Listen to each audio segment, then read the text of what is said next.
Capítulo 11. Conhecemos o lança-chamas humano. Série. Tudo bem, peguei o microfone. Não existe a menor possibilidade de Carter contar essa parte direito, porque é sobre Zia. Cala a boca, Carter. Você sabe que é verdade.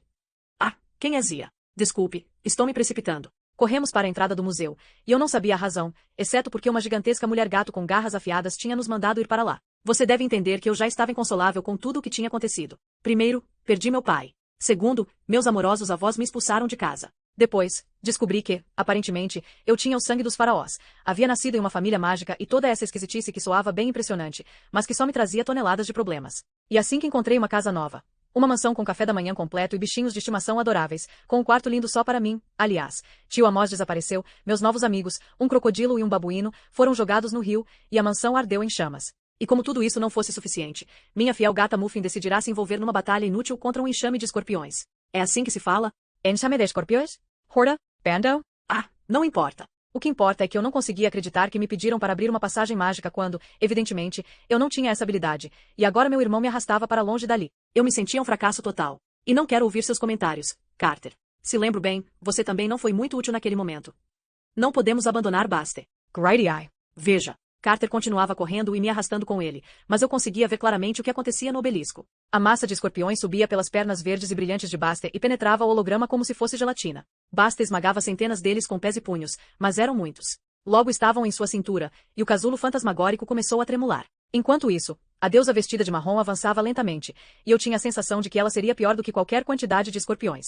Carter me puxava entre as árvores, e eu perdi Baste de vista. Saímos na Quinta Avenida, que parecia ridiculamente normal depois da trágica batalha. Corremos pela calçada, empurrando pedestres, e subimos a escada do Metropolitan Museum. Um cartaz na entrada anunciava um evento especial de Natal, razão pela qual, suponho, o museu estava aberto em um feriado, mas não me dei o trabalho de ler as informações.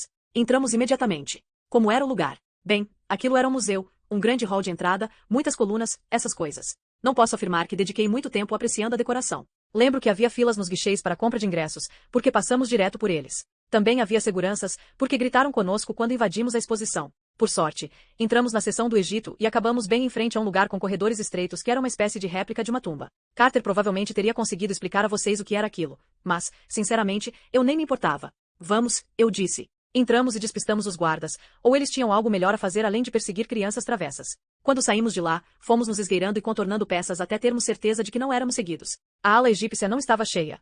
Havia apenas algumas pessoas idosas e um grupo de turistas estrangeiros, com um guia falando dos sarcófagos em francês. Et voici la momie. Era estranho, mas ninguém parecia notar a enorme espada nas costas de Carter, o que certamente teria sido um problema com a segurança, e muito mais interessante que as exposições.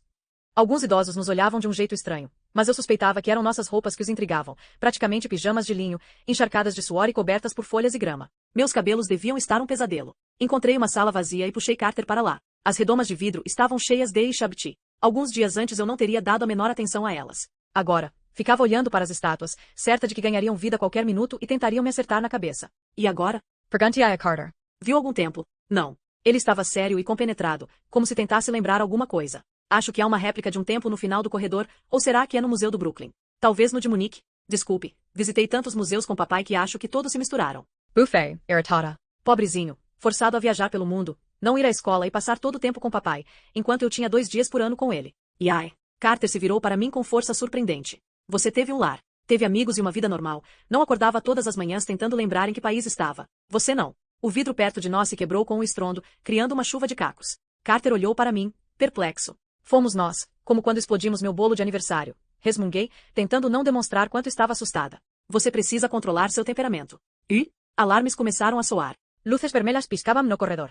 Uma voz eletrônica surgiu de um alto-falante, dizendo alguma coisa sobre todos se dirigirem às saídas com tranquilidade. O grupo de turistas franceses passou por nós correndo, gritando e em pânico, e atrás deles vimos pessoas idosas surpreendentemente rápidas com bengalas e andadores. Vamos deixar a discussão para mais tarde, está bem? Eu disse a Carter. Van-ha. Percorremos outro corredor, e as sirenes silenciaram da mesma maneira como tinham começado a soar. As luzes vermelhas continuavam piscando no silêncio sinistro. Então, eu ouvi, o som característico, um rastejar pontuado por estalos. Escorpiões. Baste. Eu disse, com a voz embargada. Será que ela? Não pense nisso, Carter me interrompeu. Mas sua expressão dizia que estava pensando exatamente o mesmo que eu. Continue andando. Logo estávamos irremediavelmente perdidos. Até onde eu podia dizer, a seção egípcia do museu havia sido projetada para confundir ao máximo os visitantes, com becos sem saída e salas que pareciam se duplicar. Passamos por listas hieroglíficas, joias de ouro, sarcófagos, estátuas de faraós e grandes pedaços de calcário. Porque alguém exporia uma rocha. Não havia tantas do lado de fora, espalhadas pelo mundo? Não vimos ninguém, mas o som rastejante se tornava mais alto, por mais que corrêssemos. Finalmente, entrei em um corredor e tropecei em alguém. Eu gritei e recuei apavorada, e trombei com Carter. Nós dois caímos sentados de um jeito nada lisonjeiro. Foi um milagre Carter não ter se espetado na própria espada. De início, não reconheci a garota à nossa frente, o que parece estranho, agora que penso naquilo. Talvez ela estivesse usando algum tipo de aura mágica, ou talvez eu simplesmente não quisesse acreditar que fosse ela. Parecia um pouco mais alta que eu. Provavelmente mais velha também, mas não muito. Seus cabelos eram curtos, na altura do queixo, com uma franja longa que caía sobre os olhos. A pele era cor de caramelo e os traços eram bonitos, ligeiramente árabes. Os olhos, contornados por col preto ao estilo egípcio, eram de um estranho tom de âmbar que podia ser tanto lindo quanto um pouco assustador. Eu não conseguia decidir. Ela levava uma mochila no ombro e usava sandálias e roupas de linho folgadas como as nossas. Parecia estar a caminho de uma aula de artes marciais. Deus, agora que penso naquilo, devíamos ter essa mesma aparência. Constranged her. Aos poucos, comecei a perceber que já a vira antes. Era a garota da adaga no British Museum. Antes que eu pudesse dizer alguma palavra, Carter se levantou. Ele se colocou na minha frente e brandiu a espada como se tentasse me proteger. Dá para acreditar na ousadia. Gaguejou ele. A garota levou uma das mãos à manga da túnica e tirou dali uma pequena peça encurvada de marfim, uma varinha egípcia. Ela moveu a varinha para um lado, e a espada de Carter voou da mão dele, fazendo um barulho estridente ao cair no chão. Não se exponha ao ridículo, disse a garota com tom austero. Onde está a Moss? Carter parecia aturdido demais para falar. A jovem olhou para mim. Os olhos dourados eram lindos e assustadores, decidi, e eu não gostava nada dela. Então? Perguntou a garota. Eu não entendia porque deveria dizer alguma coisa a ela, mas uma pressão desconfortável começou a crescer em meu peito, como um arroto tentando sair. A Moss se foi. Partiu esta manhã. Eu ouvi minha voz. E o demônio gato? Aquela gata é minha, frisei. E ela é uma deusa, não um demônio. A deusa nos salvou dos escorpiões. Carter conseguiu se mover. Ele recuperou a espada e a apontou novamente para a garota. Devo reconhecer que meu irmão é persistente. Quem é você? Perguntou. O que quer? Meu nome é Zia Rashid. Ela inclinou a cabeça, como se ouvisse algum som. De repente, todo o prédio tremeu com um som retumbante. Poeira caiu do teto, e o barulho dos escorpiões que rastejavam dobrou de volume atrás de nós. E agora, anunciou Zia com evidente desprazer, eu preciso salvar suas vidas miseráveis. Vamos. Suponho que poderíamos ter recusado o convite, mas as opções eram Zia ou os escorpiões, por isso a seguimos correndo. Ela passou por uma vitrine cheia de estátuas e bateu casualmente com a mão no vidro. Pequenos faraós de granito e deuses de calcário se moveram a seu comando. Eles saltaram dos pedestais e passaram pelo vidro, quebrando-o sem esforço. Alguns empunhavam armas. Outros simplesmente cerravam os punhos de pedra. Eles nos deixaram passar, mas olhavam para o corredor atrás de nós como se esperassem pelo inimigo. Depressa, alerta Zia. Eles só vão ganhar tempo, adivinhei. Sim, já ouvimos isso antes. Você fala demais, Zia retrucou sem parar de correr. Eu quase dei uma resposta malcriada. Francamente, sei que a teria posto no lugar como ela merecia. Mas, antes que eu pudesse falar, nós entramos em uma sala enorme e minha voz falhou. UAU, soltou Carter. Eu não podia deixar de concordar com ele. O lugar era extremamente uau. Tinha o tamanho de um estádio de futebol. Uma parede era inteiramente de vidro, através dela, era possível ver o parque. No meio da sala, em uma plataforma, havia a réplica de um prédio antigo. Atrás de um portal de pedra de cerca de 8 metros de altura, via-se um pátio descoberto e uma estrutura quadrada feita de blocos irregulares de pedra gravados com imagens de deuses e de faraós com hieróglifos. Nas laterais da entrada do edifício havia duas colunas banhadas por uma luz sobrenatural. Templo egípcio de Dutsi. O templo de Dendur, explicou Zia. Na verdade, foi construído pelos romanos, quando ocuparam o Egito, completou Carter, como se essa informação fosse animadora. Egastes encomendou a obra. Exeto, disse Zia. Fascinante, murmuriai. Vocês dois gostariam de ficar a sós com um livro de história. Fia me olhou de cara fia. De qualquer maneira, o templo foi dedicado a Isis, por isso terá poder suficiente para abrir um portal. E invocar mais deuses? Perguntai. Os olhos de Zia brilharam, furiosos. Acuse-me disso novamente e corto sua língua. Refiro-me a um portal para tirá-los daqui. Eu estava completamente perdida, mas já começava a me acostumar com isso. Seguimos Zia a escada acima e passamos pela entrada do templo. O pátio estava vazio, abandonado pelos visitantes que haviam fugido do museu, o que tornava a paisagem ainda mais assustadora. Imagens gigantescas de deuses olhavam para mim. Havia inscrições hieroglíficas em todos os lugares, e eu tive medo de me concentrar e conseguir lê-las. Zia parou nos degraus na frente do templo. Ela ergueu uma das mãos e escreveu no ar. Um hieróglifo familiar brilhou entre as colunas. Abrir, o mesmo símbolo que papai havia usado na pedra de Roseta. Esperei alguma coisa explodir, mas o hieróglifo simplesmente desapareceu. Zia abriu a mochila. Vamos ficar aqui até que o portal possa ser aberto. Por que não abrimos agora? Simplesmente. Carter quis saber. Portais só podem aparecer em momentos auspiciosos, explicou Zia. Nascer do sol, pôr do sol, meia-noite, eclipses, alinhamentos astrológicos, a hora exata do nascimento de um deus. Ah, por favor. Eu a interrompi. Como alguém pode saber quando todos esses eventos vão acontecer? São necessários anos para memorizar todo o calendário, respondeu Zia. Mas o próximo momento auspicioso é fácil, meio-dia. Em 10 minutos e meio. Ela não consultou nenhum relógio. Como podia saber o tempo com tanta precisão? Decidi que essa não era a pergunta mais importante. Por que devemos confiar em você? Indigue. Se lembro bem, no British Museum você queria nos cortar com sua adaga. Teria sido mais simples. Zia suspirou. Infelizmente, meus superiores acham que vocês podem ser inocentes. Portanto, ao menos por hora, não posso matá-los. Mas também não posso deixá-los cair nas mãos do Lorde Vermelho. Sendo assim, podem confiar em mim. Bem, você me convenceu, respondi. Sinto-me confortada e acolhida. Zia tirou da mochila 4 estatuetas. Homens com cabeça de animais, cada uma com 5 centímetros de altura. Elas entregou a mim. Ponha os filhos de Horus em torno de nós nos pontos cardeais. Como? Norte, sul, leste, oeste, disse ela, devagar, como se eu fosse uma idiota. Conheço os pontos cardeais. Mas, ali é o norte. Zia apontou a parede de vidro. Deduza o restante. Fiz como ela dizia, embora não entendesse como os homenzinhos poderiam nos ajudar. Enquanto isso, Zia deu a Carter uma espécie de giz e disse a ele que traçasse um círculo à nossa volta, ligando as estátuas. Proteção mágica, disse Carter. Como a K papai produziu no British Museum? Sim, resmunguei. E nós vimos como aquilo funcionou bem. Carter me ignora. Qual era a novidade? Ele estava tão ansioso para agradar Zia que se atirou imediatamente à tarefa de desenhar no chão. Então, Zia tirou mais alguma coisa da mochila. Uma varinha comum, de madeira, como aquela que nosso pai usará em Londres. Ela falou uma palavra em voz baixa e a varinha se expandiu, transformando-se em um cajado preto de 2 metros de comprimento com uma cabeça de leão na ponta. Ela girou o cajado com uma das mãos, como um bastão de baliza, exibindo-se, apenas, tenho certeza, enquanto segurava a varinha com a outra. Carter concluía o círculo de giz quando os primeiros escorpiões apareceram na entrada da galeria. Quanto tempo falta para o portal? Perguntei, esperando não soar tão apavorada quanto me sentia. Fique dentro do círculo. Aconteça o que acontecer, Zia determinou. Quando o portal se abrir, atravessem. E fiquem atrás de mim. Ela tocou o círculo de giz com a mão, falou uma palavra e o círculo começou a se tingir de vermelho escuro. Centenas de escorpiões se aproximavam do templo, transformando o chão em um tapete vivo de garras e ferrões. Depois, a mulher vestida de marrom, Serke, entrou na galeria. Ela sorriu para nós com frieza. Zia, chamei. Ela é uma deusa. Deretubara. Que chance você tem? Zia levantou seu cajado e a cabeça de leão explodiu em chamas, uma pequena bola de fogo de um vermelho tão brilhante que iluminou toda a sala. Sou uma escriba na casa da vida, Sadi Kani. So, trinata para lutar contra os deuses.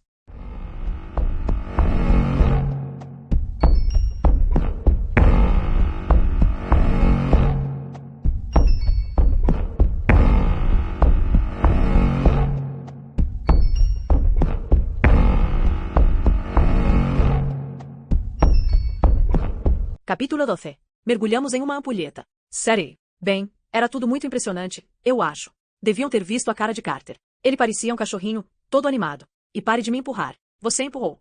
Mas eu não tinha tanta confiança na senhorita Zia Sou Mágica Rashid enquanto aquele exército de escorpiões se aproximava de nós. Nunca imaginei que existissem tantos escorpiões no mundo, muito menos em Manhattan. O círculo brilhante à nossa volta parecia uma proteção insignificante frente a milhões de aracnídeos rastejando uns sobre os outros, camadas sobre camadas, e frente à mulher de marrom, que era ainda mais horrível. De longe ela parecia comum, mas, à medida que se aproximava, notei que a pele pálida de Serke brilhava como a couraça de um inseto. Seus olhos eram pretos e redondos como contas. Os cabelos longos e escuros, singularmente grossos, pareciam feitos de 1 milhão de antenas pontudas de insetos. E quando ela abriu a boca, mandíbulas laterais abriam e fechavam por cima de seus dentes humanos. A deusa parou a uns 20 metros de nós, estudando-nos. Os olhos negros e cheios de ódio estavam cravados em Zia. Entregue às crianças. A voz era áspera e rouca, como se ela não tivesse falado durante séculos. Zia cruzou o cajado e a varinha. Sou senhora dos elementos, escriba do primeiro nomo. Suma ou será destruída. Serke cerrou as mandíbulas num sorriso espumante. Alguns escorpiões avançaram, mas quando o primeiro tocou a linha brilhante de nosso círculo de proteção, fritou e virou cinzas. Escute bem o que vou dizer. Nada tem cheiro pior que escorpião queimado. As demais criaturas horríveis recuaram, cercaram a deusa e subiram por suas pernas. Com um arrepio, percebi que eles se enroscavam em suas vestes. Depois de alguns segundos, todos os escorpiões haviam desaparecido entre as dobras de suas roupas. O ar parecia escurecer atrás de Serke, como se ela projetasse uma sombra enorme. Depois, a sombra escura subiu e tomou a forma de uma imensa cauda de escorpião, inclinando-se num arco acima da cabeça da deusa. Ela investiu contra nós a uma velocidade incrível, mas Zia levantou a varinha, e o veneno ferveu sobre a ponta do marfim com um ruído sibilante. Vapor se desprendia da varinha de Zia e pairava no ar um cheiro de enxofre. Zia apontou seu cajado e o corpo da deusa foi envolvido por fogo. Serke gritou e cambaleou para trás, mas o fogo se apagou quase instantaneamente. A túnica da deusa estava chamuscada e fumegava, mas ela parecia mais enfurecida do que machucada. Seus dias acabaram, maga. A casa enfraqueceu. Lord Seth vai disseminar a destruição por essa terra. Zia arremessou sua varinha como um bumerangue, que se chocou contra a cauda escura do escorpião e explodiu num ofuscante lampejo de luz. Serke recuou com um salto e desviou os olhos, enquanto Zia retirava da manga um objeto pequeno, algo que ela manteve na mão fechada. A varinha era uma distração, pensei. Como um truque de prestidigitação. Então, Zia fez algo insano. Ela saltou para fora do círculo mágico, exatamente o que dissera que não devíamos fazer. Zia! Grite o Carter. O portal. Olhei para trás, e meu coração quase parou. O espaço entre as duas colunas na entrada do templo era agora um túnel vertical de areia. Era como se eu estivesse olhando para dentro do funil de uma enorme ampulheta virada de lado. E sentia que aquilo me sugava, que me puxava para sua gravidade mágica. Não vou entrar lá, insisti, mas outro lampejo de luz atraiu minha atenção para Zia. Ela e a deusa estavam envolvidas em uma dança perigosa. Zia girava e rodopiava com seu cajado poderoso, e por onde passava deixava uma trilha de fogo ardendo no ar. Eu tinha de admitir. Zia era quase tão graciosa e impressionante quanto Baster. Senti um estranho desejo de ajudar. Queria muito sair do círculo e me envolver no combate. Era um impulso maluco, é claro. O que eu poderia ter feito? Mesmo assim, eu sentia que não devia, ou não podia, passar pelo portal sem ajudar Zia. Sadie. Carter me agarrou e puxou para trás. Sem que eu percebesse, meu pé quase havia ultrapassado a linha de giz. Onde está com a cabeça? Eu não tinha uma resposta, mas olhei para Zia e murmurei numa espécie de transe. Ela vai usar fitas. Não vão funcionar. O quê? Pergunta Carter. Venha. Precisamos passar pelo portal. Nesse momento, Zia abriu a mão e pequenas tiras de tecido vermelho flutuaram no ar. Fitas. Como eu sabia. Elas se contorciam como seres vivos, como enguias na água, e começaram a aumentar de tamanho. Cerque ainda estava atenta ao fogo, tentando impedir que Zia a encurralasse. No início, não parecia notar as fitas, que cresceram até atingir vários metros de comprimento. Eu contei 5, 6, 7 no total. As fitas giravam, descrevendo uma órbita em torno de Cerque, cortando sua sombra de escorpião como se fosse uma ilusão inofensiva. Finalmente, envolveram o corpo de Cerque, prendendo seus braços e suas pernas. Ela gritou como se as fitas a queimassem. Caiu de joelhos, e a sombra de escorpião desintegrou-se numa névoa escura. Zia Diru e parou. Ela apontou o cajado para o rosto da deusa. As fitas começaram a brilhar e a deusa sibilou de dor, praguejando em uma língua que eu não conhecia. Eu aprendo com as 7 fitas de Ator, anunciou Zia. Liberte seu hospedeiro ou sua essência queimará para sempre. Sua morte é que vai durar para sempre. Grunha Circuit. Agora é uma inimiga de Set. Zia girou seu cajado e Cerque caiu de lado, retorcendo-se e fumegando. Eu não vou, dizia a deusa entre os dentes. Então, seus olhos negros se tornaram brancos e leitosos, e ela ficou inerte. O portal. Alerta Carter. Fia, vamos. Acho que a passagem está se fechando. Ele tinha razão. O túnel de areia parecia se mover um pouco mais devagar. A atração exercida por sua magia já não era tão forte em mim. Fia aproximou-se da deusa caída. Ela tocou a testa de Cerque, e uma fumaça negra brotou da boca da deusa. Cerque se transformou e encolheu até estarmos olhando para uma mulher completamente diferente amarrada por fitas vermelhas. Sua pele era pálida e os cabelos eram negros, mas, além disso, não havia mais semelhança alguma com Cerque. Ela parecia, bem, humana. Quem é aquela? Pergunta-ai. É hospedeira. Responde Zia. Alguma pobre mortal que... Ela ergueu o olhar com um sobressalto. A fumaça negra não estava mais se dissipando. Ela se tornava mais densa e escura, girando como se adquirisse uma forma sólida. Impossível, disse Zia. As fitas são muito poderosas. Cerque não pode adquirir uma nova forma, a menos que... Bem, ela está tomando forma, gritou Carter, e nossa saída está se fechando. Vamos. Eu não conseguia acreditar que ele estava mesmo disposto a pular dentro de um túnel giratório de areia. Mas, quando vi a nuvem negra tomando a forma de um escorpião de 2 andares, um escorpião muito zangado, tomei minha decisão. Estou indo. Grady Eye.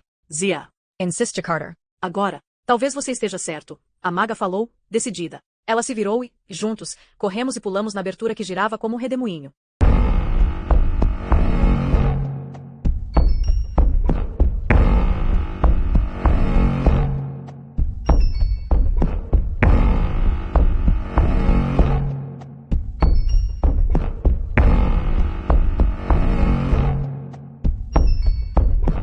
Capítulo 13.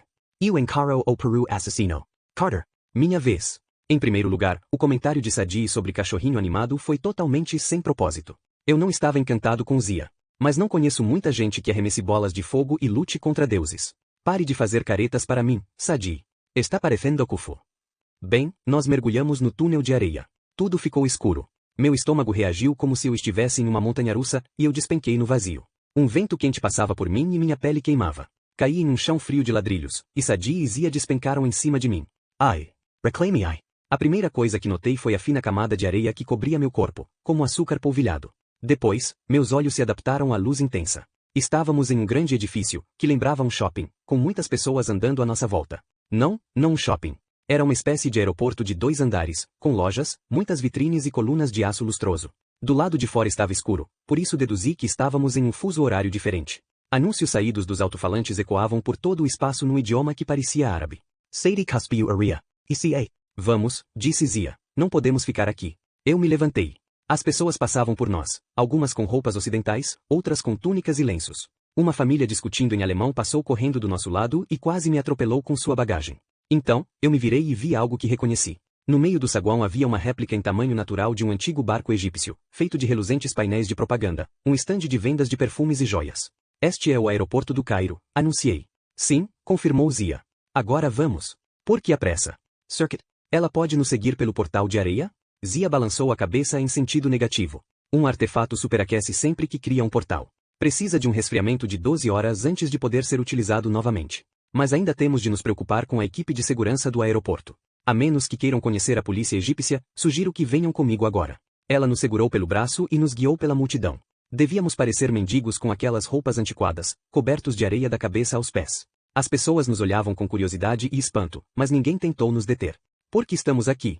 Pergunta Sadie. Para ver as ruínas de Heliópolis, respondeu Zia. Dentro de um aeroporto? Dispar Sadie. Lembrei-me de uma coisa que papai me dissera anos atrás, e senti um arrepio no couro cabeludo. Sadie, as ruínas estão embaixo de nós. Olhei para Fia. É isso, não é? Ela assentiu. A antiga cidade foi pilhada há séculos. Alguns de seus monumentos foram enviados para longe, como os 2 obeliscos chamados Agulhas de Cleópatra. A maioria dos templos foi demolida para dar lugar a novos edifícios. O que restou desapareceu sob os subúrbios do Cairo. A maior seção fica justamente embaixo deste aeroporto. E por que isso é útil para nós? Sadie Saber. Zia abriu uma porta de serviço com um chute. Do outro lado havia um armário de vassouras. Ela resmungou um comando, SAD. E a imagem do armário brilhou e desapareceu, revelando uma escada de pedras que levava ao subsolo. Porque nem toda Heliópolis está nas ruínas, respondeu ela. Fiquem perto de mim. E não toquem em nada. A escada devia ter uns 10 milhões de quilômetros, porque descemos para sempre. A passagem fora feita para mini-pessoas. Tínhamos de nos abaixar e rastejar quase o tempo todo, e, mesmo assim, bati a cabeça no teto uma dúzia de vezes. A única luz no local vinha de uma bola de fogo na palma da mão de Zia, e essa luminosidade projetava sombras que dançavam nas paredes. Eu já estivera em lugares como aquele antes, túneis no interior de pirâmides, tumbas que meu pai tinha escavado, mas nunca gostara deles. Milhões de toneladas de pedra sobre mim pareciam forçar o ar para fora de meus pulmões. Finalmente chegamos ao fundo. O túnel se abriu, e Zia parou de repente. Assim que meus olhos se acostumaram, compreendi por quê. Estávamos na beirada de um precipício. Uma prancha de madeira era a única ponte sobre o nada. Do outro lado, 2 guerreiros de granito com cabeça de chacal ladeavam uma porta, com suas lanças cruzadas sobre a entrada. Sadie Suspiro. Por favor, chega de estátuas psicóticas. Não brinque com isso.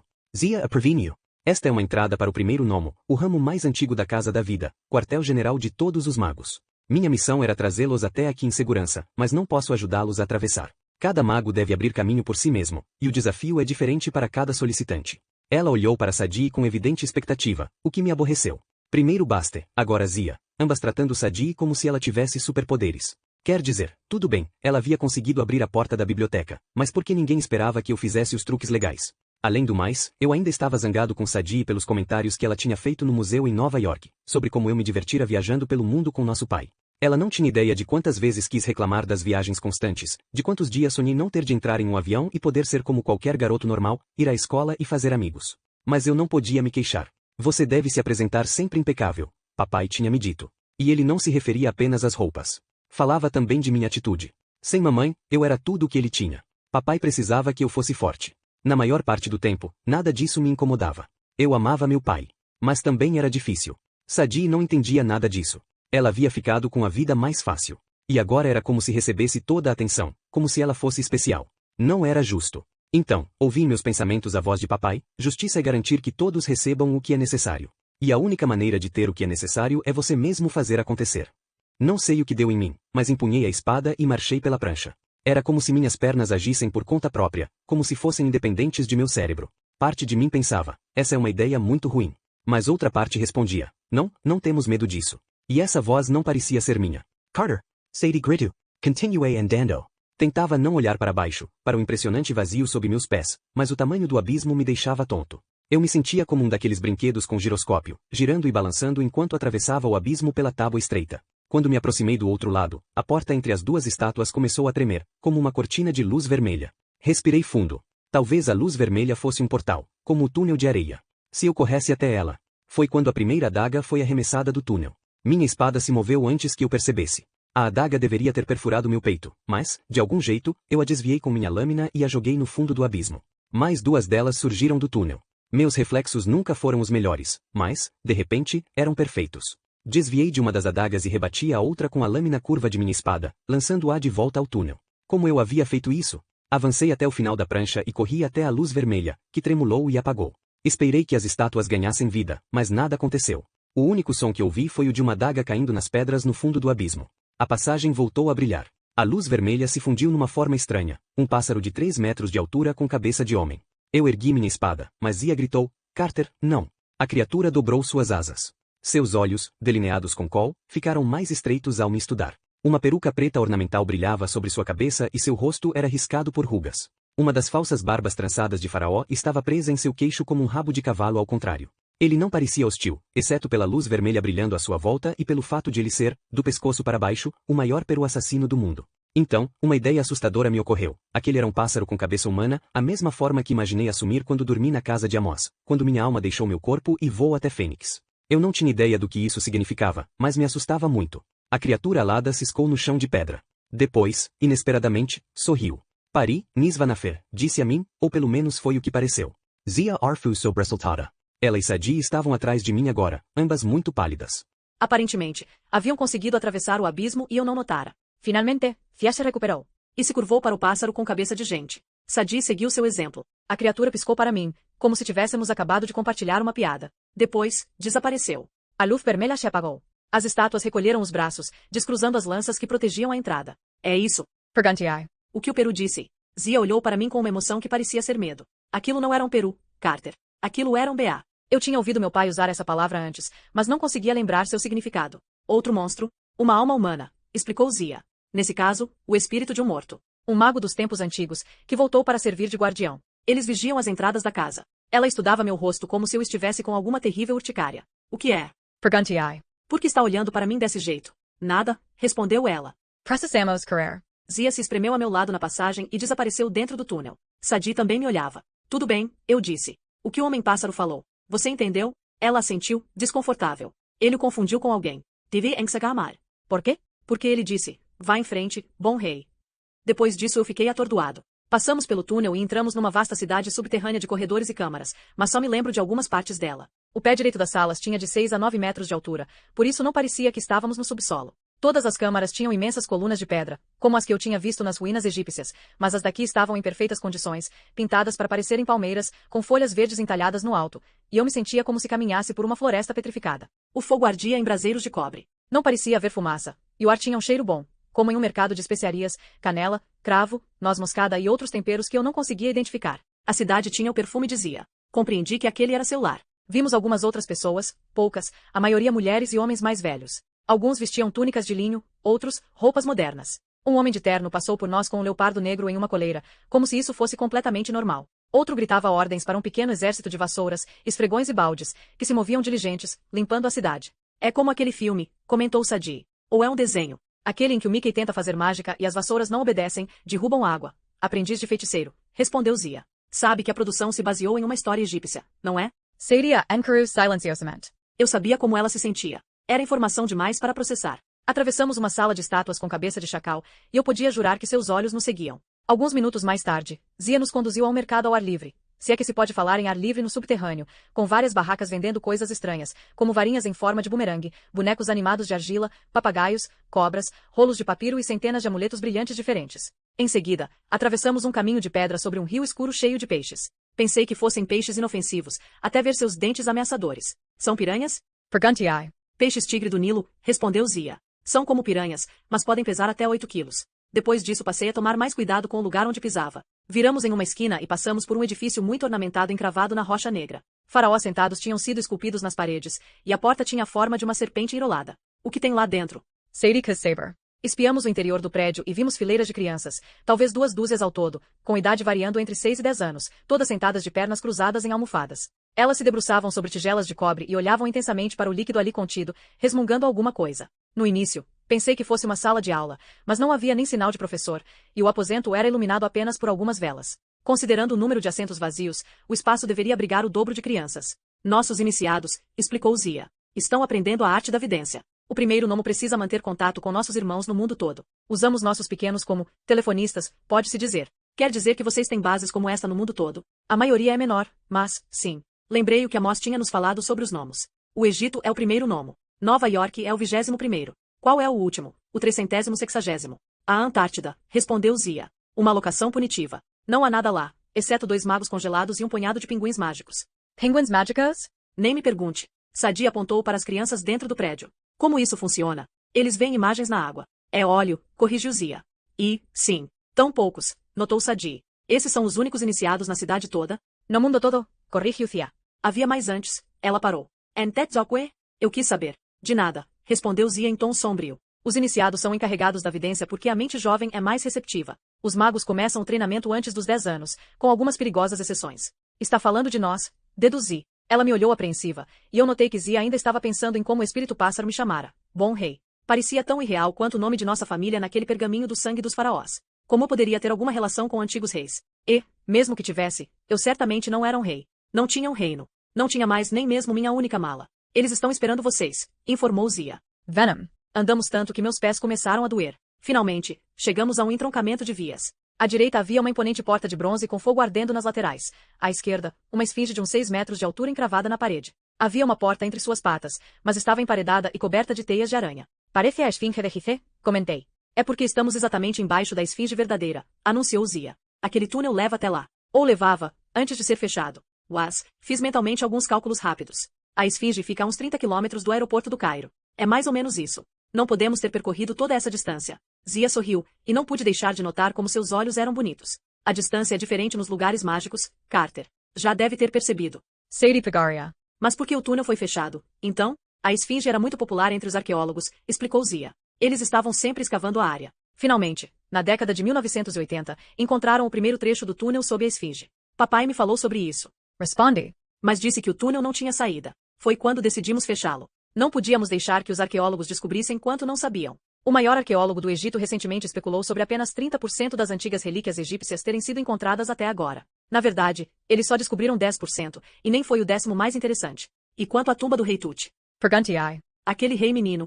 Zia revirou os olhos. Sem graça. Devia ver algumas das boas tumbas. Eu me senti um pouco magoado. Papai tinha escolhido meu nome por causa de Howard Carter, o homem que descobrira a tumba do rei Tut, por isso sempre tive uma ligação com ela. Se aquela não era uma boa tumba, eu não saberia dizer qual delas era. Zia olhou para a porta de bronze. Aquele é o Salão das Eras. Ela tocou o lacre da porta, que tinha o símbolo da Casa da Vida. Os hieróglifos começaram a brilhar e a porta se abriu. Zia se virou para nós com uma expressão muito séria. Agora vocês conhecerão o sacerdote leitor-chefe. Comportem-se, a menos que queiram ser transformados em insetos.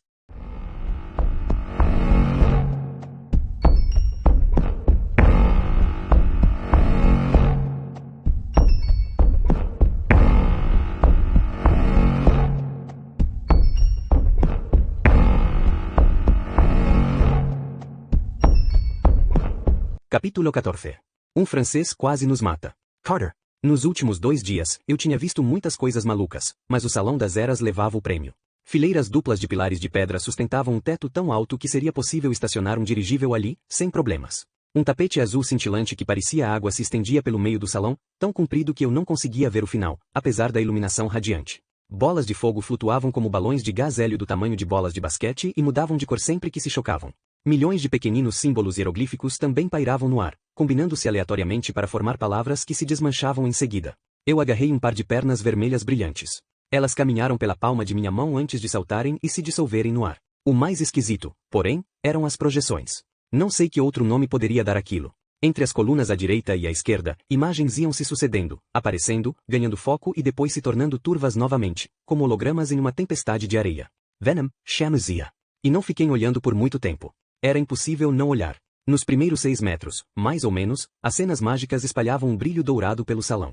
Um sol abrasador se erguia acima de um oceano. Uma montanha emergia da água, e eu tive a sensação de estar assistindo ao nascimento de um novo mundo. Gigantes caminhavam pelo Vale do Nilo, um homem de pele negra e cabeça de chacal, uma leoa com as presas ensanguentadas, uma linda mulher com asas de luz. Sadi saiu do tapete. Em transe, estendeu a mão para as imagens. Fique no tapete. Zia agarrou a mão dela e a puxou de volta para o meio do salão. Estão vendo a Era dos Deuses. Nenhum mortal deveria deparar com essas imagens. Mas, Sadi piscou. São só imagens, não são? Lembranças, revelou Zia. Tão poderosas que poderiam destruir sua mente. Ah, murmurou Sadi. Continuamos andando. As imagens mudaram para uma tonalidade prateada. Vi exércitos em combate, egípcios de saiotes, sandálias e armadura de couro, lutando com lanças. Um homem alto de pele escura em uma armadura vermelha e branca pôs sobre a própria cabeça uma coroa dupla. Narmer, o rei que unificara o Alto e o Baixo Egitos. Sadi estava certa, ele era mesmo um pouco parecido com papai. É o velho reino, deduzi. A primeira grande era do Egito. Zia Essentio. Enquanto caminhávamos pelo salão, vimos operários construindo com pedras a primeira pirâmide de degraus. Mais alguns passos, e a maior de todas as pirâmides se erguia no deserto de Gizé. Seu exterior de pedras brancas e lisas brilhava ao sol. 10.000 trabalhadores se reuniam na base dessa pirâmide, ajoelhados diante do faraó, que erguia as mãos para o sol, consagrando a própria tumba. O babuíno? Perguntou Xavier, de repente interessada. Não, o faraó que construiu a grande pirâmide, respondi. Foi a estrutura mais alta do mundo por 4.000 anos. Mais alguns passos, e as imagens passaram de prata a cobre. O Reino Médio, anunciou Zia. Um período caótico, sangrento. Mas foi nesse tempo que a Casa da Vida chegou à maturidade. As cenas mudavam mais depressa. Vimos exércitos lutando, templos sendo construídos, embarcações navegando no Nilo e magos lançando chamas. Cada passo cobria séculos, mas o salão ainda se estendia eternamente diante de nós. Pela primeira vez entendi quanto o Egito era antigo. Atravessamos outra fronteira, e a luz se tornou cor de bronze. O novo reino, adivinhei. Último período em que o Egito foi governado por egípcios. Zia não disse nada, mas vi cenas que meu pai tinha descrito para mim. Hatshepsut, a mais grandiosa mulher faraó, colocando uma barba falsa e governando o Egito como um homem, Rames, o Grande, levando suas carruagens para a batalha. Vi magos em ação no interior de um palácio. Um homem de vestes rasgadas, com uma longa barba negra e olhos desvairados, arremessou seu cajado, que se transformou em uma serpente e devorou outras 12 cobras. Um nó se formou em minha garganta. Aquele, Musa, completou Zia. Ou Moshe, como seu próprio povo o chama. Vocês o conhecem como Moisés. O único estrangeiro que já derrotou a casa em um duelo mágico. Olhei para ela. Está brincando, não é? Ninguém aqui brincaria com esse tipo de coisa. A cena mudou novamente. Vi um homem debruçado sobre uma mesa onde havia figuras de guerra, navios de madeira, soldados e carruagens de brinquedo. O homem estava vestido como um faraó, mas seu rosto parecia estranhamente familiar. Ele levantou a cabeça, e foi como se sorrisse para mim. Com um arrepio, reconheci naqueles traços o rosto do Beá, o espírito pássaro que tinha me desafiado na ponte. Quem é aquele? Perguntai.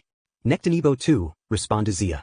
O último rei egípcio nativo e último faraó feiticeiro. Ele podia mover exércitos inteiros, criar ou destruir navios movimentando as peças em seu tabuleiro, mas, no final, essa habilidade não foi suficiente. Atravessamos outra linha e as imagens ficaram azuis. Esses são os tempos ptolomaicos, disse Zia. Alexandre, o Grande, conquistou todo o mundo conhecido, inclusive o Egito. Ele entronou seu general Ptolomeu como novo faraó e inaugurou uma linhagem de reis gregos que governaram o Egito. A área ptolomaica do salão era menor e parecia triste comparada às outras. Os templos eram menores. Os reis e as rainhas pareciam desesperados, ou preguiçosos, ou simplesmente apáticos. Não havia grandes batalhas, exceto perto do fim. Vi romanos marchando para a cidade de Alexandria. Vi uma mulher com cabelos escuros e um vestido branco colocando uma cobra dentro do próprio decote. Cleópatra, anunciou Zia. A 7ª rainha com esse nome. Ela tentou enfrentar a poderosa Roma e perdeu. Quando pôs fim à própria vida, levou com ela a última linhagem de faraós. O Egito, a grande nação, desapareceu. Nossa língua foi esquecida. Os antigos ritos foram suprimidos. A Casa da Vida sobreviveu, mas fomos obrigados a nos esconder. Passamos para uma área iluminada em vermelho, e a história começou a me parecer conhecida. Vi exércitos árabes marchando para o Egito, depois turcos. Napoleão conduziu seu exército à sombra das pirâmides. Chegaram os britânicos, que construíram o canal de Suez. Lentamente, o Cairo se transformou em uma cidade moderna. E as velhas ruínas desapareceram mais e mais sob a areia do deserto. Todo ano, Zia nos disse, o Salão das Eras fica maior, a fim de abranger nossa história. Até os tempos atuais. Eu estava tão perplexo que, até sadia agarrar meu braço, nem percebi que havíamos chegado ao final do salão. Diante de nós havia um tablado, nele, um trono vazio, uma cadeira de madeira pintada de dourado com um mangual e um cajado de pastor entalhados no encosto, os antigos símbolos do faraó. No degrau sob o trono estava sentado o homem mais velho que já vi. Sua pele era como o papel daqueles sacos de pão, marrom, fina e enrugada. Vestes de linho branco pendiam, largas, de seu corpo magro e pequeno. Pele de leopardo cobria seus ombros e sua mão segurava, trêmula, um grande cajado de madeira, e eu tinha certeza de que ele o deixaria cair a qualquer minuto. No entanto, o mais estranho de tudo, os hieróglifos brilhantes pareciam emanar dele. Os símbolos multicoloridos surgiam a seu redor e flutuavam para longe, como se ele fosse uma espécie de máquina mágica de bolinhas de sabão. No início, não consegui saber ao certo nem se ele estava vivo. Seus olhos leitosos fitavam o espaço. Depois, ele os focou em mim, e uma corrente elétrica percorreu meu corpo. Ele não estava apenas me olhando. Estava me analisando, lendo todo o meu ser. Esconda, falou alguma coisa dentro de mim. Não sei de onde veio aquela voz, mas meu estômago se contraiu. Todo o meu corpo ficou tenso, como se eu me preparasse para receber um golpe, e a sensação de eletricidade perdeu força. O homem ergueu uma sobrancelha, como se eu o tivesse surpreendido. Ele olhou para trás, por cima do ombro, e disse algo em uma língua que eu não reconhecia. Um segundo homem surgiu das sombras. Eu quis gritar. Era o homem que estivera com Zia no British Museum, aquele da túnica cor de creme e da barba bifurcada. O homem barbudo olhou para Sadi e para mim. Eu sou Desjardins, apresentou-se com sotaque francês. Meu mestre, sacerdote leitor-chefe Iskandar, dá a vocês as boas-vindas à Casa da Vida. Eu não consegui pensar em nada para dizer, por isso, é claro, fiz uma pergunta estúpida. Ele é muito velho. Por que não está sentado no trono? As narinas de Desjardins se dilataram, mas o velho, Iskandar, apenas riu, e disse alguma frase naquele idioma desconhecido. Desjardins traduziu, tenso. O mestre agradece por ter notado, ele é mesmo muito velho. Mas o trono é para o faraó. Está vago desde a queda do Egito diante de Roma. E, como dit-on? Simbólico. O papel do sacerdote leitor-chefe é servir e proteger o faraó. Portanto, ele se senta ao pé do trono. Olhei para Iskandar com certo nervosismo. Havia quantos anos ele estava sentado naquele degrau? Se ele consegue entender inglês, que idioma está falando? Desjardins Buffo. O sacerdote leitor-chefe entende muitas coisas. Mas ele prefere falar o grego alexandrino, sua língua materna. Sadie limpou a garganta, fingindo tosser. Desculpe, mas, sua língua materna? Alexandre, o Grande, não ficou lá atrás, na seção azul, há milhares de anos? Está falando como se o Lorde Salamandra fosse, Lord Iskandar, Desjardins sibilou. Tenha respeito. Algo se encaixou em minha mente. No Brooklyn, Amos havia falado sobre a lei dos magos que proibia invocar deuses, uma lei criada nos tempos romanos pelo sacerdote leitor-chefe. Iskandar. Devia ser outro cara. Talvez estivéssemos falando com Iskandar Shivi ou coisa parecida. O velho me olhou nos olhos. Ele sorriu, como se soubesse exatamente o que eu estava pensando. Depois, disse alguma frase em grego, e Desjardins traduziu. O mestre pede que não se preocupem. Não serão responsabilizados pelos crimes praticados anteriormente por seus familiares. Pelo menos, não até que os tenhamos investigado completamente. Ah, obrigado, respondi. Não deboche de nossa generosidade, menino, Desjardins me avisou. Seu pai desrespeitou 2 vezes a mais importante lei, uma vez na agulha de Cleópatra, quando tentou invocar os deuses e a mãe de vocês morreu enquanto o ajudava. Depois, novamente, no British Museum, quando foi tolo o suficiente para usar a pedra de Roseta Real. Agora, seu tio também está desaparecido. Sabe o que aconteceu ao tio Amos? Sorry-se em fighter. Desjardins franziu o senho. Ainda não, admitiu. Vocês precisam encontrá-lo. Grita Sadie. Não existe algum tipo de GPS mágico ou, estamos procurando, Desjardins a interrompeu. Mas vocês não podem se preocupar com Amos. Devem ficar aqui. Precisamos ser treinados. Tive a impressão de que ele ia dizer outra palavra, alguma menos gentil que treinados. Iskandar falou diretamente a mim. Seu tom soava bondoso. O mestre o previne do início dos dias do demônio, amanhã, ao pôr do sol, Desjardins traduziu. Precisam ser mantidos em segurança. Mas precisamos encontrar nosso pai. Protestii. Há deuses perigosos soltos por aí. Vimos Circuit. Disser. Ao ouvir esses nomes, Iskandar assumiu uma expressão mais fechada, tensa. Ele se virou para falar a Desjardins o que soou como uma ordem. Desjardins protesto. Iskandar repetiu o que dissera. Desjardins não gostara daquilo, era evidente, mas se curvou para seu mestre. Depois, ele se virou para mim. Sacerdote leitor-chefe quer ouvir sua história. Então contei a história, e Sadi ajudava com alguns trechos e dava opiniões sempre que eu fazia uma pausa para respirar. O engraçado foi que nós dois omitimos certas partes sem termos planejado nada. Não mencionamos as habilidades de Sadi para magia ou o encontro com o Ba que me chamou de rei. Era como se eu não pudesse, literalmente, mencionar esses trechos. Sempre que tentava, a voz dentro de minha cabeça sussurrava. Essa parte, não. Fique quieto. Quando terminei, olhei para Zia. Ela nada disse, mas me observava com uma expressão preocupada. Iskandar traçou um círculo no degrau usando a ponta de seu cajado. Mais hieróglifos surgiram no ar e flutuaram para longe. Após vários segundos, Desjardins deu sinais de impaciência. Ele se adiantou um passo e olhou para nós com evidente desprazer. Estão mentindo. Não pode ter sido Sete. Ele precisaria de um hospedeiro poderoso para permanecer neste mundo. Muito poderoso. Escute aqui, você, Sadi manifestou-se. Não sei que idiotice é essa sobre hospedeiros, mas eu vi Sete. Você estava no British Museum, deve tê-lo visto também. E se Carter o viu em Phoenix, Arizona, então, ela olhou para mim como se tivesse um instante de dúvida. Então, ele provavelmente não está maluco. Obrigado, irmã, murmurei, mas Sadi estava apenas começando. E Serke também é real. Nossa amiga, minha gata Baste, morreu nos protegendo dela. Então, Desjardins respondeu com frieza. Você admite manter contato com os deuses. Isso torna nossa investigação mais fácil. Baste não é sua amiga. Os deuses causaram a queda do Egito. É proibido invocar seus poderes. Os magos estão sob juramento para impedir que deuses interfiram no mundo mortal. Devemos usar todo o nosso poder para combatê-los. Baste disse que você é paranoico. Disparou Sadi. O mago cerrou os punhos e o ar ganhou, de repente, aquele cheiro estranho de ozônio, como acontece durante uma tempestade de raios e trovões. Os pelos em minha nuca ficaram em pé. Antes que algo terrível pudesse acontecer, Zia tomou a frente. Lord Desjardins, disse ela, havia mesmo algo estranho. Quando destruí a deusa escorpião, ela se recompôs quase instantaneamente. Não consegui devolvê-la ao Dua, nem mesmo com as 7 fitas. Consegui apenas romper seu domínio sobre o hospedeiro por alguns momentos. Talvez os boatos sobre outras fugas, que outras fugas? Perguntai. Ela me encarou, relutante. Outros deuses, muitos deles, foram libertados, desde ontem à noite, de artefatos espalhados pelo mundo. Foi como uma reação em cadeia, Zia. Desjardins irritou-se.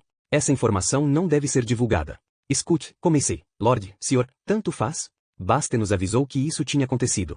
Ela disse que Sete libertaria mais deuses. Mestre, suplicou Zia, se o Maat está enfraquecendo, se Sete está alimentando o caos, talvez por isso não tenhamos conseguido banir Serke. Ridículo, declarou Desjardins. Você é habilidosa, Zia, mas é possível que sua habilidade não tenha sido suficiente para esse encontro. E quanto a esses dois, a contaminação deve ser contida. O rosto de Zia ficou vermelho. Ela olhou para Iskandar.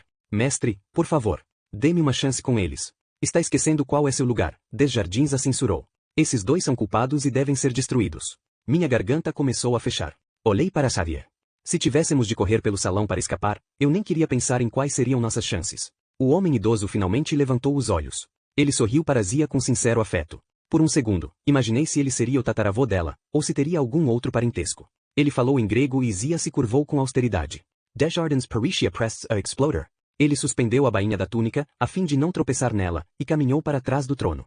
Sacerdote leitor-chefe vai permitir que Zia os ponha à prova, resmungou. Enquanto isso, eu vou procurar a verdade, ou as mentiras, em sua história. E vocês serão punidos pelas mentiras. Eu me virei para Iskandar e repeti a mesura de Zia. Sadi fez o mesmo. Obrigado, mestre. O velho me estudou por um bom tempo. Mais uma vez, senti que ele tentava invadir minha alma, mas não de um jeito furioso. Era mais por preocupação. Depois, ele resmungou alguma coisa, e eu entendi duas palavras, Nectanebo e Bea. Ele abriu a mão e uma nuvem de hieróglifos brilhantes brotou dela, flutuando acima do tablado. Houve um ofuscante lampejo de luz, quando consegui enxergar novamente, o espaço estava vazio. Os dois homens haviam desaparecido. Zia nos olhou com a expressão séria. Vou levá-los a seus aposentos. As provas começarão ao amanhecer. Veremos quanto conhecem de magia, e como conhecem. Eu não sabia ao certo o que ela queria dizer com isso, mas Sadi e eu nos entreolhamos com desconforto. Bem, parece divertido, opinou Sadi. E se não passarmos nessas provas? Zia olhou para ela com frieza. Não estamos falando de provas nas quais você pode ser reprovada, Sadi. É passar ou morrer.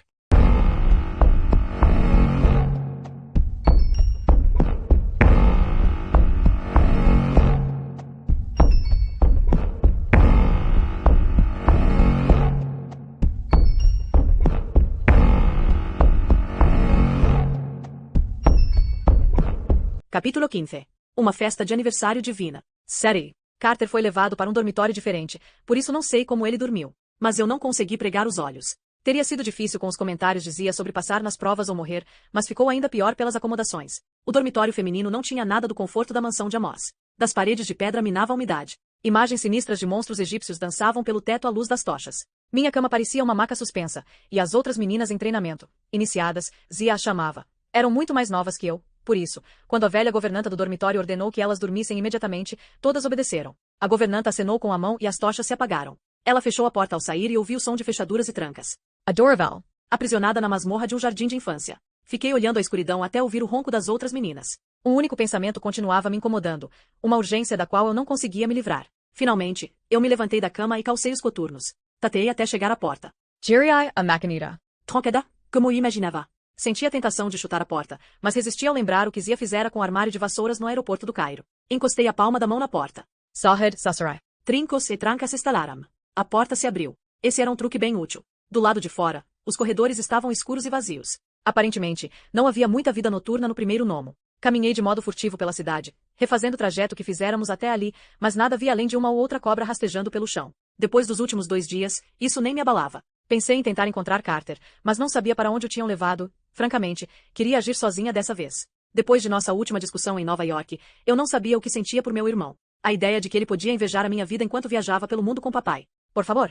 E ele tivera a ousadia de chamar minha vida de normal? Tudo bem, eu tinha algumas colegas na escola, como Liz e Emma, mas minha vida estava longe de ser fácil. Se Carter cometia uma gafe social, ou se conhecia pessoas de quem não gostava, podia simplesmente ir embora, seguir adiante. Eu tinha de ficar. Não podia responder a perguntas simples como onde estão seus pais, o que sua família faz, ou até mesmo de onde você é, sem expor quanto minha situação era estranha. Eu era sempre a garota diferente. A mestiça, a americana que não era americana, a garota cuja mãe tinha morrido, a menina com o pai ausente, a aluna que criava problemas na classe, a garota que não conseguia se concentrar nas aulas. Depois de um tempo, a gente aprende que tentar se misturar simplesmente não funciona. Se as pessoas iam me discriminar, pelo menos eu daria a elas motivo para comentar. Mechas vermelhas no cabelo? Por que não? Coturnos com o uniforme da escola? Com certeza. O diretor diz que vai ter de chamar meus pais, e eu digo a ele que desejo boa sorte na missão impossível. Carter nada sabe sobre minha vida. Mas já chega disso. O que importa é que decidi realizar sozinha essa exploração em especial. Após algumas tentativas fracassadas, encontrei o caminho de volta ao Salão das Eras. O que eu pretendia? Você pode estar se perguntando. Certamente eu não queria encontrar novamente o Messias malvado ou o sinistro Lorde Salamandra. Mas eu queria ver aquelas imagens, lembranças, como Zia as chamara. Empurrei a porta de bronze. O salão parecia deserto. Não havia bolas de fogo flutuando. Nem hieróglifos cintilantes. Mas ainda havia entre as colunas as cenas mágicas, inundando o salão com uma luz estranha, multicolorida. Dei alguns passos com nervosismo. Eu queria dar mais uma olhada na Era dos Deuses. Em nossa primeira jornada pelo salão, algo naquelas imagens tinha me afetado intensamente. Sabia que Carter tinha pensado que eu entrará num transe perigoso, e Zia havia me avisado que as cenas derreteriam meu cérebro, mas eu tinha a sensação de que ela só queria me assustar. Senti uma ligação com aquelas imagens, como se houvesse nelas alguma resposta, uma informação vital da qual eu precisava. Pisei fora do tapete e me aproximei da cortina de luz dourada. Vi dunas de areia mudando de lugar com o vento, nuvens de tempestade se formando, crocodilos deslizando pelo Nilo. Vi um salão enorme cheio de foliões. E toquei a imagem. Fui parar no Palácio dos Deuses. Seres imensos passavam por mim mudando de forma, de humanos a animais e a pura energia. Em um trono no centro da sala estava um musculoso africano em ricas vestes negras. Seu rosto era bonito e os olhos eram castanhos e calorosos. As mãos pareciam fortes o bastante para esmagar pedras. Os outros deuses celebravam em torno dele. Havia música, um som tão poderoso que o ar fervilhava. Ao lado do homem, vi uma bela mulher de branco, a barriga protuberante sugerindo um início de gravidez. Sua forma tremulava. Às vezes, parecia ter asas multicoloridas. Então ela me olhou e perdi o fôlego. Seu rosto era o de minha mãe. Ela não parecia me ver. De fato, nenhum dos deuses parecia perceber minha presença, até que uma voz atrás de mim perguntou: "Você é um fantasma?" Eu me virei e vi um menino bonito, de uns 16 anos, inteiramente vestido de preto. Sua pele era pálida, mas seus olhos eram castanhos e lindos, como os do homem sentado no trono. Os cabelos eram longos, pretos, emaranhados, bastante despenteados, mas eu gostava. Ele inclinou a cabeça, e finalmente compreendi que o garoto havia feito uma pergunta. Tentei pensar em alguma coisa para dizer. Como? Oi. Quer se casar comigo? Qualquer frase teria servido. Mas tudo o que consegui fazer foi sacudir a cabeça. Não é um fantasma, concluiu ele. Um BA, então? Ele apontou para o trono. Observe, mas não interfira. Eu não estava muito interessada em olhar para o trono, mas o menino de preto se dissolveu numa sombra e desapareceu. Minha distração foi embora. Isis, disse o homem no trono. A mulher grávida olhou para ele e se curvou. Meu senhor Osíris. Feliz aniversário. Obrigado, meu amor. E logo estaremos celebrando o nascimento de nosso filho. Horus, o Grande. Em sua nova encarnação ele será ainda mais grandioso. Trará paz e prosperidade ao mundo. Isis segurou a mão do marido. A música continuava tocando. Os deuses comemoravam. O ar parecia pulsar em uma dança da criação. De repente, as portas do palácio se abriram com uma rajada de vento. Um vento forte que fez tremular a chama das tochas. Um homem entrou no salão. Ele era alto e forte, quase um gêmeo de Osíris, mas tinha a pele vermelho escura, vestes cor de sangue e uma barba pontuda. Parecia humano, exceto quando sorria. Então, seus dentes se transformavam em presas. Seu rosto se alterava, ora humano, ora com traços de lobo. Tive de sufocar um grito, porque eu já tinha visto aquele rosto de lobo antes. A dança parou. A música fechou. Osíris se levantou do trono. Sete, disse ele em tom ameaçador.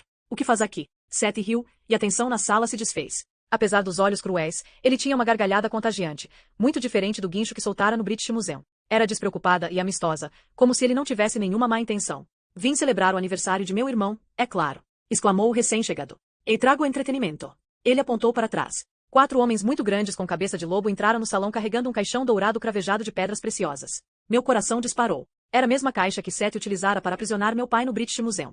Não. Senti vontade de gritar. Não confie nele. Mas os deuses reunidos diziam muitos ó e á, admirando o caixão pintado com hieróglifos dourados e vermelhos, adornado com jades e opalas. Os homens-lobo puseram-no no chão, e eu vi que não havia uma tampa. O interior era forrado de linho preto. Este esquife de dormir, anunciou Sete, foi feito por meu melhor artesão, com os mais caros materiais. Seu valor é incomensurável. O deus que nele se deitar, mesmo que só por uma noite, terá seus poderes multiplicados por 10. Sua sabedoria nunca falhará. Sua força nunca diminuirá. É um presente. Ele sorriu acanhado para Osíris, para o único deus que couber nele perfeitamente. Eu não teria corrido para a frente da fila, mas os deuses se apressaram. Eles se empurravam tentando chegar ao caixão dourado. Alguns entraram, mas eram pequenos demais. Outros eram muito grandes. Mesmo quando tentavam mudar de forma, não tinham sorte, como se a magia do caixão os estivesse enganando, trapaceando. Nenhum deles cabia perfeitamente. Alguns resmungavam e se queixavam, enquanto outros, ansiosos pela oportunidade de tentar, os empurravam e jogavam no chão.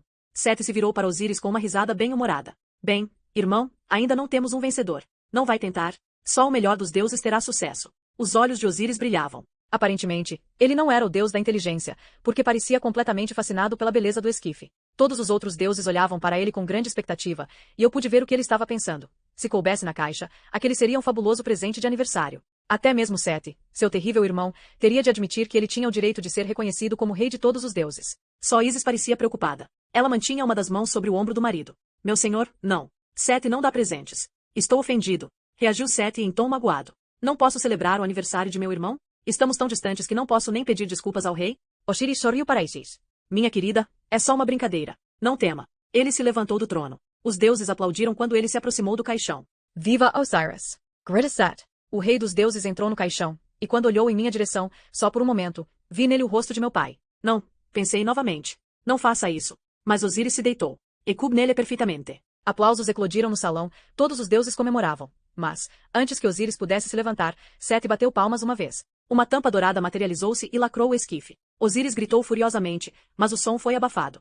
Thachos Dardos prendia a tampa. Os outros deuses se aproximaram para interferir, até o menino de preto que eu vira antes reapareceu, mas Sete foi mais rápido. Ele bateu o pé com tanta força que o chão tremeu. Os deuses caíram uns sobre os outros como dominós. Os homens-lobo empunharam suas lanças e os deuses recuaram aterrorizados. Sete pronunciou uma palavra mágica e um caldeirão fervente apareceu do nada, pairando no ar. Ele despejou seu conteúdo sobre o caixão, chumbo derretido, que revestiu, selou e, provavelmente, elevou a temperatura de seu interior a 1000 graus. Valeo! Isis gritou. Ela avançou até Sete e começou a recitar um encantamento, mas ele levantou uma das mãos. Isis foi erguida do chão e levou as mãos à boca com desespero, como se uma força invisível a sufocasse. Não hoje, adorável Isis, murmurou Sete. Hoje, eu sou o rei, e seu filho jamais nascerá. De repente, outra deusa, uma mulher esguia de vestido azul, surgiu do meio da multidão. Marido, não. Ela se aproximou de Sete, que perdeu a concentração por um instante. Isis caiu no chão arfando. A outra deusa gritou, fuja. Isis se virou e correu. Sete se levantou. Tive a impressão de que ia bater na deusa de azul, mas ele só grunhiu. Espochatola. De que lado você está? Ele bateu o pé novamente e o caixão dourado afundou no chão. Set Karu atrost Isis. Na saída do palácio, ela se transformou em uma pequena ave de rapina e alçou voo. Sete ganhou asas de demônio e decolou em sua perseguição. Então, de repente, eu era o pássaro. Eu era Isis voando, desesperada, sobre o Nilo. Podia sentir Sete atrás de mim, aproximando-se. Cada vez mais perto. Você precisa escapar, dizia a voz de Isis dentro de minha cabeça. Vem, Osiris. Coroe Horus Rei. Quando eu já pensava que meu coração ia explodir, senti a mão em meu ombro. As imagens evaporaram. O velho mestre, Iskandar, estava de pé a meu lado, seu rosto contorcido pela preocupação. Hieróglifos brilhantes dançavam em torno dele. Perdoe a interrupção, disse ele num inglês perfeito. Mas você estava quase morta. Foi aí que minhas pernas amoleceram e eu perdi a consciência. Quando acordei, estava encolhida aos pés de Iskandar nos degraus sob o trono vazio. Estávamos sozinhos no salão, que estava quase totalmente dominado pela escuridão, exceto pela luz dos hieróglifos que sempre pareciam brilhar à volta dele. Bem-vinda de volta, disse ele. Tem sorte de ter sobrevivido. Eu não tinha tanta certeza. A sensação era de que minha cabeça havia sido frita em óleo quente. Desculpe, murmurai. Eu não queria olhar as imagens, mas olhou. Seu B.A. deixou seu corpo e entrou no passado. Não havia sido prevenida. Sim, admiti. Mas, fui atraída pelas imagens. Iskandar olhava para o vazio, como se lembrasse algo de um passado distante. É difícil resistir a elas. Você fala inglês com perfeição, comentei. Iskandar sorriu. Como sabe que estou falando inglês? Talvez você esteja falando grego. Eu esperava que ele estivesse brincando, mas não podia afirmar com certeza. O homem parecia frágil e afetuoso, mas era como estar sentada ao lado de um reator nuclear. Tinha a sensação de que ele representava um perigo muito maior do que eu gostaria de saber. Você não é realmente tão velho, é? Perguntai. Quer dizer, velho bastante para lembrar os tempos ptolomaicos? Sou exatamente tão velho, minha querida. Nasci no reinado de Cleópatra VII. Ah, por favor, é verdade, eu garanto. Foi com pesar que testemunhei os últimos dias do Egito, antes de aquela rainha tola perder nosso reino para os romanos. Fui o último mago a ser treinado antes de a casa vir para o subterrâneo. Muitos de nossos segredos mais poderosos se perderam, entre eles os encantamentos que meu mestre usou para prolongar minha vida. Nos tempos atuais, os magos ainda vivem muito, às vezes séculos, mas estou vivo há 2 milênios. Então, você é imortal? Ele riu, e sua risada rouca terminou numa tosse carregada. O velho se curvou e cobriu a boca com uma das mãos. Eu queria ajudar, mas não sabia como. Os hieróglifos cintilantes tremularam e perderam parte do brilho. Finalmente, a tosse cedeu. Ele respirou fundo. Não sou imortal, minha querida. Na verdade, sua voz fraquejou. Ah, isso não é importante. O que havia em sua visão? Eu devia ter ficado quieta. Não queria ser transformada em um inseto por quebrar regras, e a visão me deixará aterrorizada, especialmente no momento em que me transformei naquele pássaro. Mas a expressão bondosa de Iskandar me impedia de guardar segredos. Acabei contando tudo. Bem, quase tudo. Omiti o detalhe sobre o menino bonito. E sim, sei que isso é bobagem, mas estava constrangida. Reconheço que esse trecho da história pode ter sido produto de minha imaginação maluca, já que os antigos deuses egípcios não podiam ter sido tão lindos. Iskandar sentou-se por um momento, batendo com seu cajado nos degraus. Você viu um evento muito antigo, Sadi. Sete tomando à força o trono do Egito. Ele escondeu o caixão de Osíris, como sabe, e Ísis revirou o mundo para encontrá-lo. E conseguiu? Ela achou marido? Não exatamente. Osíris foi ressuscitado, mas só no mundo inferior. Ele se tornou o rei dos mortos. Quando Horus, o filho deles, cresceu, ele desafiou Sete pelo trono do Egito e venceu depois de diversas batalhas muito duras. Por isso Horus era chamado de Vingador. Como eu disse, uma velha história, mas um relato que os deuses repetiram muitas vezes. Repetiram? Os deuses seguem padrões. Em alguns aspectos, são muito previsíveis. Encenam as mesmas disputas, os mesmos ciúmes ao longo das eras. Mudam apenas os cenários, os hospedeiros. De novo a palavra, hospedeiros. Pensei na pobre mulher no museu de Nova York, a que havia sido transformada na deusa Serke. Em minha visão, contei, Ísis e Osíris eram casados. Horus estava por nascer, como filho deles. Mas em outra história que Carter me contou, os três eram irmãos, filhos da deusa Sel. Sim, concordou Iskandar. Isso pode ser confuso para quem não conhece a natureza dos deuses. Eles não podem andar pela terra em sua forma pura, não por mais que alguns momentos, pelo menos. Precisam ter hospedeiros. Humanos, você quer dizer. Ou objetos poderosos, como estátuas, amuletos, monumentos, certos modelos de carros. Mas eles preferem a forma humana. Os deuses têm grande poder, mas só os humanos têm criatividade, a capacidade de mudar a história, em vez de simplesmente repeti-la. Os humanos podem, como dizem vocês, os modernos, pensar fora da caneca. Fora da caixa, corrigir. Isso. A combinação de criatividade humana e poder divino pode ser formidável. De qualquer maneira, quando Osíris e Ísis caminharam pela terra no início, seus hospedeiros eram irmão e irmã. Mas hospedeiros mortais não são permanentes. Eles morrem, esgotam-se. Posteriormente, Osíris e Ísis tomaram novas formas, humanos que eram marido e mulher. Horus, que em uma vida anterior havia sido irmão deles, nasceu nessa nova vida como filho do casal. Isso é confuso. E um pouco indecente. Iskandar encolheu os ombros. Os deuses não pensam nos relacionamentos como os humanos. Seus hospedeiros são só trocas de roupa. Por isso as histórias antigas parecem tão confusas. Às vezes, os deuses são descritos como casados, ou irmãos, ou pais e filhos, dependendo de seus hospedeiros.